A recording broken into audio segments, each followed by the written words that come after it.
Tem gente que confunde silêncio com fraqueza, que vê uma mulher quieta, cabisbaixa e pensa que pode passar por cima dela para sempre. Mas o silêncio de Mariana Costa não era fraqueza. Era acúmulo, era pressão, era a represa antes da enchente. Antes de continuarmos, deixe seu like, se inscreva no canal, e comente de onde você está assistindo. A verdade vai chocar você. E vamos para a nossa história.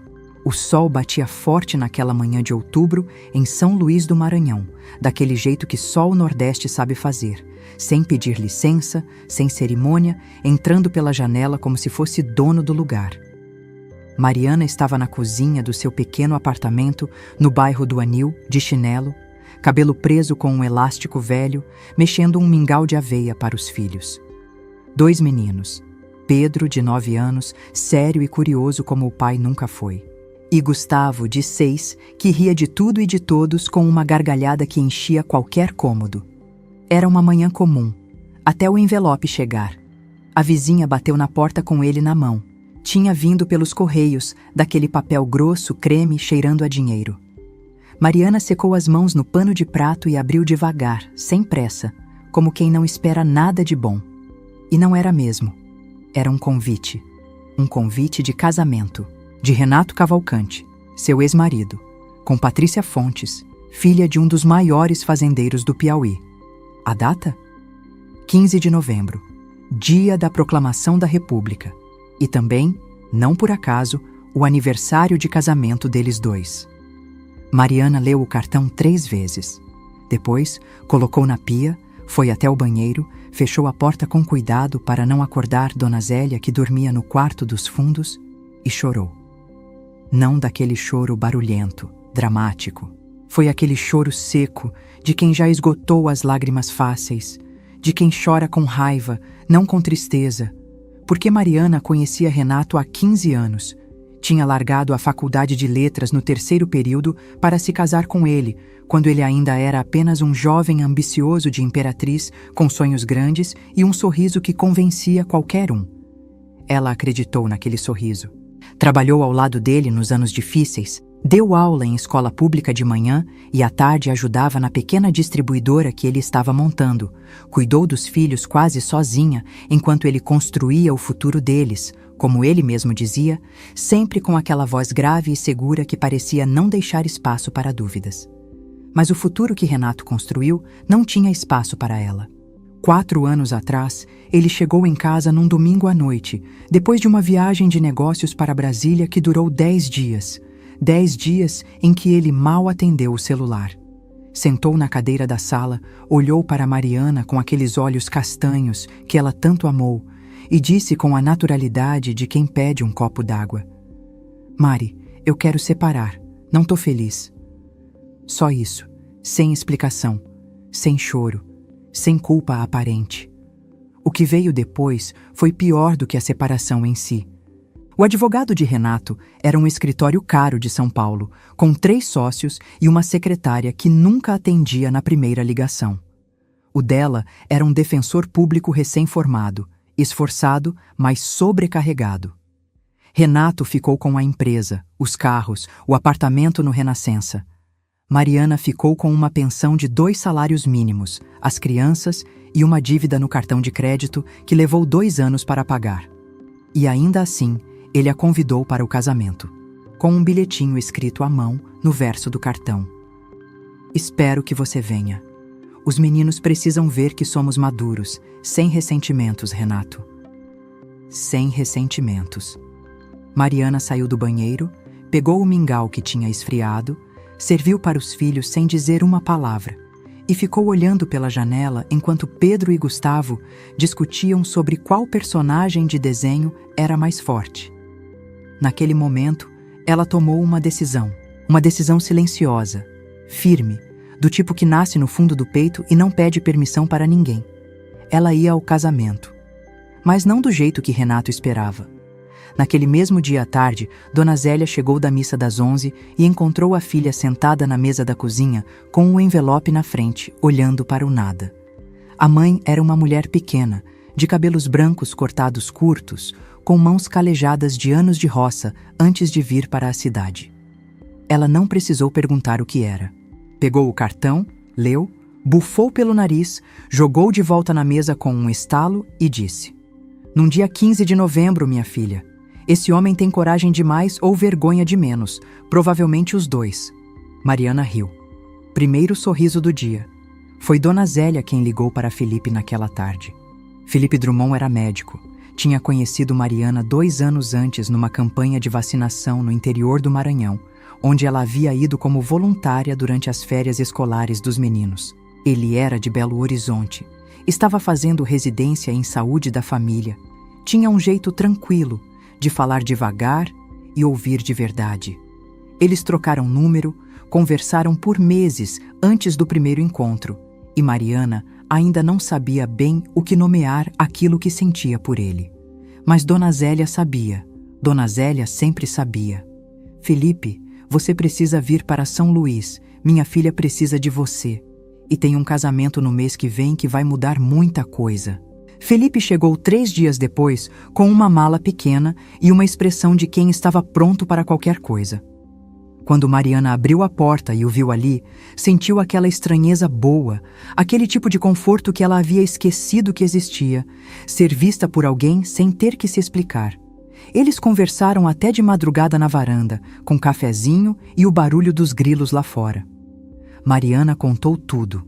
A separação, os anos difíceis, a pensão miserável, as humilhações pequenas e cotidianas que Renato ainda conseguia impor mesmo à distância. O atraso proposital do pagamento no fim do mês, os comentários para os filhos sobre como a vida é cara quando ficavam com ele nos fins de semana, as indiretas sobre o apartamento simples onde eles moravam. Felipe ouviu tudo sem interromper. Quando ela terminou, ele perguntou apenas: "Você ainda sabe quem você é, Mariana?" Ela piscou. "Às vezes esqueço", ela admitiu. "Então a gente vai lembrar junto", ele disse. Mas o que ninguém sabia ainda, nem Mariana, nem Felipe, nem Dona Zélia, era que a secretária de Renato, Cláudia, havia guardado por anos uma pasta no fundo da gaveta do seu escritório. Uma pasta com documentos, prints de conversas, extratos bancários e contratos que Renato nunca imaginou que alguém tivesse copiado. E Cláudia estava chegando ao seu limite. O que ela guardava naquela pasta era capaz de destruir tudo o que Renato havia construído e reescrever toda a história de Mariana de uma vez só. Mas o que viria a seguir gelaria o sangue de todos os presentes. Nasce mais. Cláudia Mendes tinha 34 anos e um segredo que pesava como pedra no peito faz tempo demais. Ela trabalhou ao lado de Renato Cavalcante por 7 anos. Viu de perto cada negócio, cada mentira bem embalada em paletó caro, cada sorriso calculado que ele distribuía para quem pudesse ser útil. E durante 7 anos, ela ficou quieta. Porque tinha medo, porque precisava do emprego. Porque Renato era o tipo de homem que fazia questão de lembrar, sem dizer diretamente, o quanto as pessoas dependiam dele. Mas quando ela soube do convite enviado para Mariana, e viu Renato rir com um sócio sobre isso, dizendo que a ex vai aparecer lá toda humilhada, coitada, algo dentro de Cláudia quebrou de vez. Ela ligou para Mariana numa quinta-feira de manhã. Não se identificou de imediato. Disse apenas: "Você não me conhece, mas eu conheço tudo sobre o que fizeram com você. E eu tenho prova de cada centavo que esconderam no seu divórcio." Silêncio dos 2 lados da linha. Depois, Mariana respirou fundo e disse com uma voz mais firme do que ela mesma esperava: "Me diz onde você quer se encontrar." Elas se encontraram num café no centro de São Luís, numa mesa do fundo, longe da janela.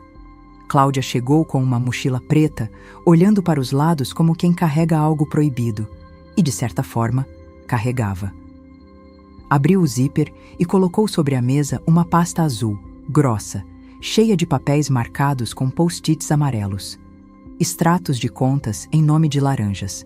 Contratos de terra registrados no nome da mãe de Renato durante o período do divórcio. prints de conversas no WhatsApp entre Renato e seu advogado discutindo como minimizar o patrimônio aparente antes da partilha. Transferências para uma conta no exterior que jamais havia sido declarada. Mariana olhou para cada folha devagar. As mãos não tremiam, os olhos ardiam, mas ela não chorou. Dona Zélia, que tinha insistido em ir junto, olhou para Cláudia e disse simplesmente: "Por que você esperou tanto?" Cláudia abaixou a vista. "Porque eu também tenho filhos, e porque eu tinha medo, mas chega." Dona Zélia assentiu devagar, como quem aceita uma confissão. Coragem chega quando chega. O que importa é que veio. Felipe entrou em contato com uma advogada trabalhista de Belo Horizonte que era sua prima, doutora Andréa Drummond, especialista em direito de família e recuperação de ativos. Quando Andréa analisou a pasta de Cláudia por videoconferência, ficou em silêncio por quase 1 minuto inteiro. Depois disse: "Mariana, isso aqui é fraude processual, ocultação de patrimônio. Isso reabre o processo de divórcio e ainda pode gerar ação penal." Pausa.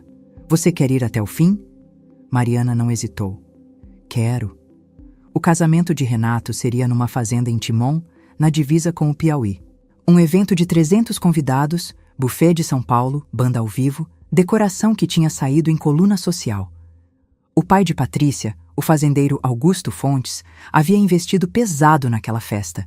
E, segundo Cláudia, estava prestes a assinar uma sociedade milionária com Renato na semana seguinte ao casamento.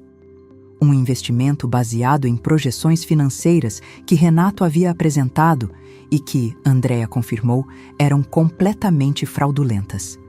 Não era só o passado de Mariana em jogo.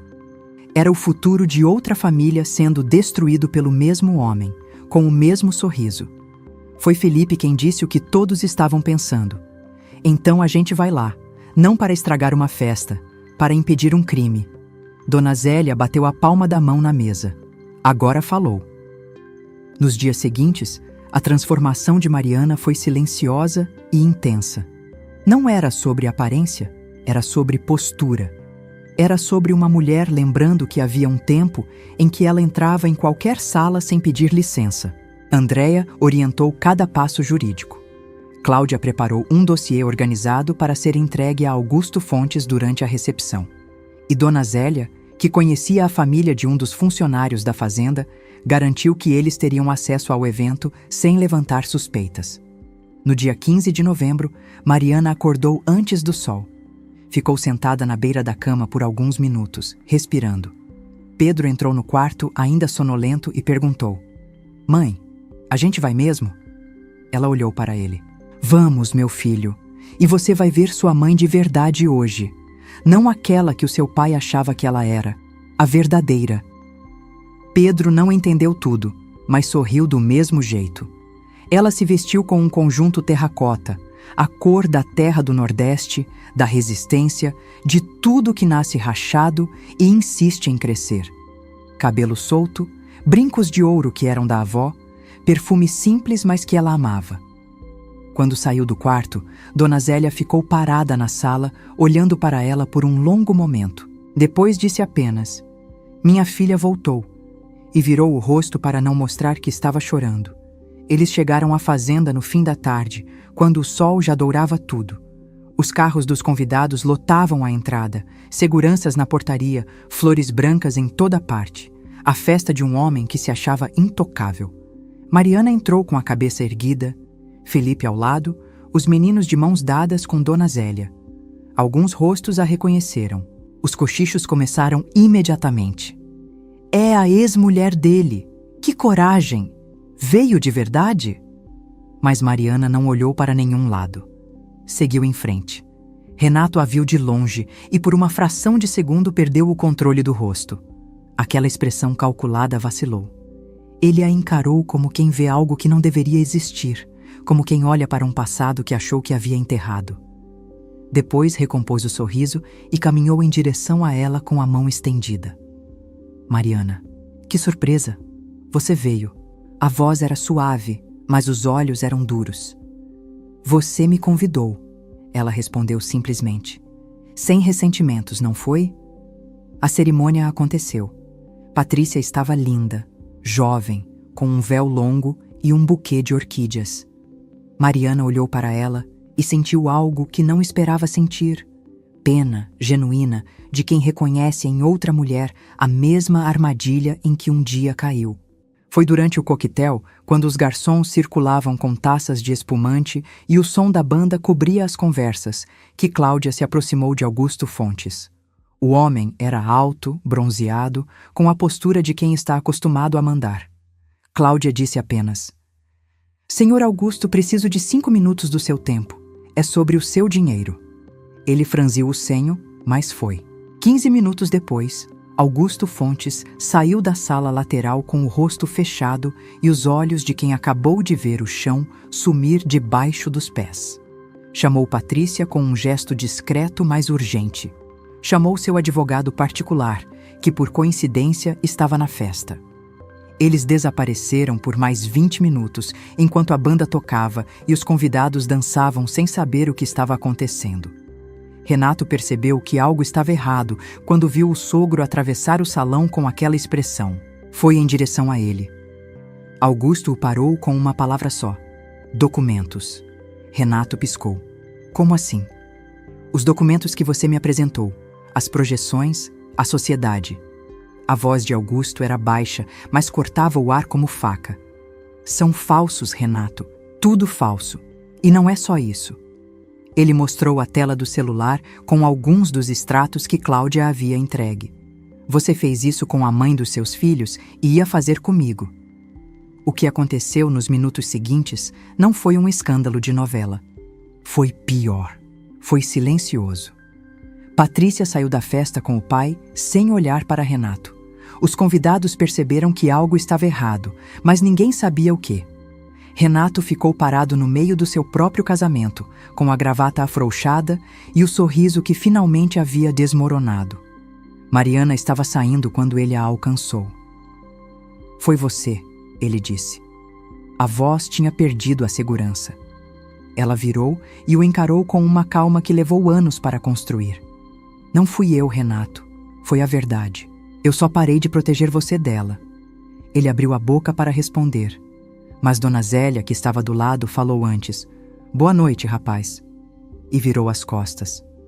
Eles foram embora, sob o céu estrelado do Maranhão, com Pedro e Gustavo dormindo no banco de trás, Dona Zélia no banco da frente cantarolando baixinho um hino que Mariana não conseguia identificar, e Felipe dirigindo com uma das mãos no volante e a outra encontrando a mão de Mariana no meio do caminho. Nos meses seguintes, o processo foi reaberto. Andréa foi implacável. Os ativos ocultos foram identificados e partilhados corretamente. A pensão foi revista. Renato enfrentou um processo por fraude processual. A sociedade com Augusto Fontes nunca foi assinada. Patrícia, segundo soube Mariana por terceiros, voltou para a faculdade de administração que havia abandonado quando noivou. Recomeço que ela mesma havia adiado por causa de um homem. Cláudia foi contratada por outro escritório, com salário melhor e um chefe que não a fazia sentir que devia favores por existir. E Mariana? Mariana voltou a estudar. Terminou letras. Passou no concurso municipal. Comprou um apartamento pequeno, mas comprou com o nome dela no contrato. Só o nome dela. Pedro ganhou uma bicicleta vermelha no aniversário. Gustavo continuou rindo de tudo com aquela gargalhada que enchia qualquer cômodo. Felipe continuou aparecendo. Para o jantar, para ajudar na lição, para ficar na varanda tomando café e ouvindo os grilos. Devagar, do jeito certo. Numa noite, já com os meninos na cama, Mariana ficou sozinha na cozinha, lavando a louça, e olhou pela janela para o céu aberto de São Luís. E percebeu que não estava esperando nada ruim acontecer. Não estava esperando o fim de algo bom. Estava apenas vivendo. Presente, inteira, sua. Tinha uma época em que ela achava que ser feliz dependia de Renato enxergar o que havia jogado fora. Mas a verdade, aquela verdade que só chega quando a gente para de correr dela, é que a felicidade de Mariana nunca esteve nas mãos dele. Nunca esteve. Ela só havia esquecido disso por um tempo. E agora ela lembrava. Todo dia ela lembrava. Conta aqui nos comentários de qual cidade você está assistindo e o que achou dessa história. Se você já passou por algo parecido ou conhece alguém que precisou recomeçar do zero, compartilha esse vídeo, porque às vezes a pessoa certa precisa ouvir que recomeçar é possível. Deixa o like, se inscreve no canal e manda para aquela amiga, aquela irmã, aquela mulher forte que às vezes esquece o quanto é forte. A gente se vê no próximo vídeo.